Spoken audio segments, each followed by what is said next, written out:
अरे एवढ्या थंडीतून आईस्क्रीम खाते काय ग? मम्मा तुला आवडती ना म्हणून मी आईस्क्रीम खाल्ली. मग मला आवडते ना. ये थँक्यू. वेलकम. मग तुला नको आहे ना आता? थँक्यू. मी तुझ्या आधी पण खाल्ली. काय हे फ्लेवरचे आईस्क्रीम आहे ह्याच्यात? चॉकलेट. चॉकलेट. मग चॉकलेट कुणाला आवडते? ती तर दुसरी मँगो आहे ना. माटली मला आवडते. कुठली? ही आणि सर्दी झाली आहे त्याचं काय?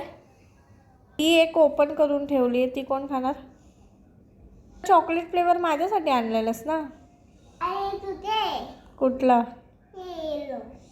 येल्लो. येल्लो शाबाश बेटा बहुत बढ़िया. कुठला फ्लेवर आहे तो? मँगो. ओके. तुझं बरं आहे आता सर्दी झाली ना तर बघ मग.